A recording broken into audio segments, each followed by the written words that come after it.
नमस्कार आपण समस्त मो चैनल ज्योत्स्नास किचन मु अनेक अनेक स्वागत करुच्ची। आज आपण मन मुझे क्षीर गईंठार रेसिपी। ए रेसिपीटी बना बहुत इजी और बहुत जल्दी बनी जाए और खाइबा को बहुत टेस्टी लगी था। आ चलतु डेरी न करी यार प्रस्तुति प्रणाली स्टार्ट करवा।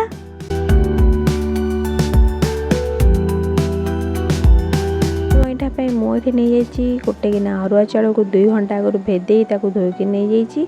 फाड़े नड़िया को छोट छोट खंड कर काटिकी नहीं जाइए। आपन चैनल कोरा नड़िया व्यवहार करेंगे।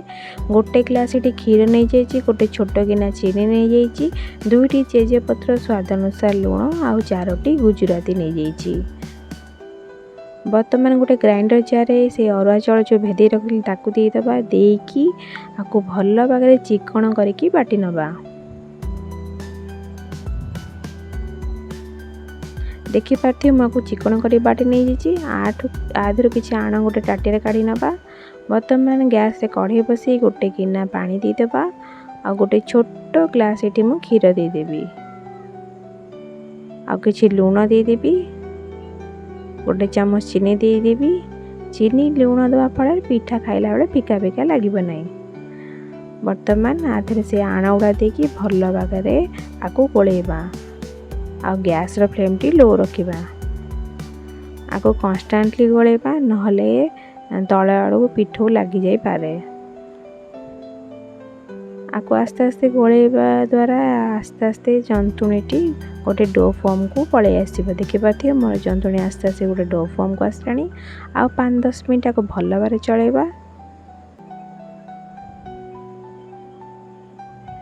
देखिपारे मोर कढ़ई जंतुणीटा पूरा छाड़ी आसलानी।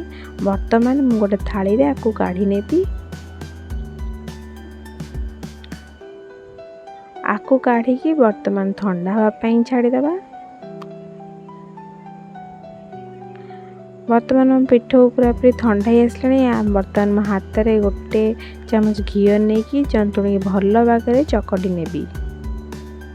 चकटिया फल पिठोटी पूरा बढ़िया सॉफ्ट हो पिठा गढ़ा। हाथ में किसी घी नहीं कि बर्तमान पिठा गढ़ी मुझे गोल गोल और लंबा लंबा सेप्रे पिठा गढ़ी। आपण मैंने आपण हिसाब से पिठा गढ़े। ये भाग में मुझे सब पिठ गुड़ा गढ़ी नेबी। ये देखिए मो पिठा गढ़ा रेडी हो गलानी। बर्तमान गैस रे कढ़ई बसईदेवा। कढ़ई गरम हेले ये गोटे ग्लास क्षीर देदेबा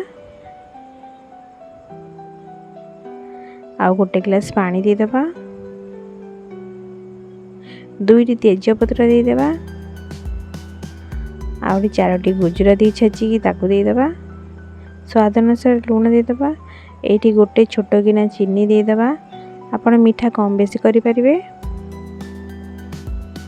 एठी गोटे गिना नड़िया देदेबा।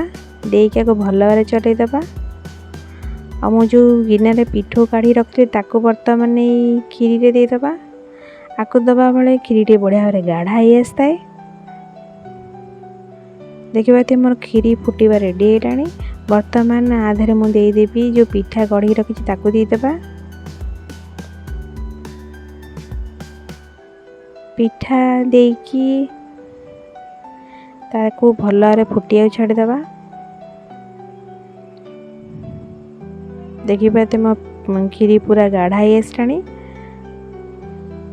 आपको भल टे गोले नवा। रेडी गला मोर क्षीर गईंठा। आपको बर्तमान गोटे जगह को काढ़ी नवा। यही भाव में आप क्षीर गईंठा थरे ट्राए करी खातु। जदि भल लगे मते कमेंट सेक्शन में निश्चिंत जनइबे। आ जो मैंने मो चैनल नुआ आछंती प्लीज मो चैनल को लाइक शेयर सब्सक्राइब निश्चिंत करेंगे।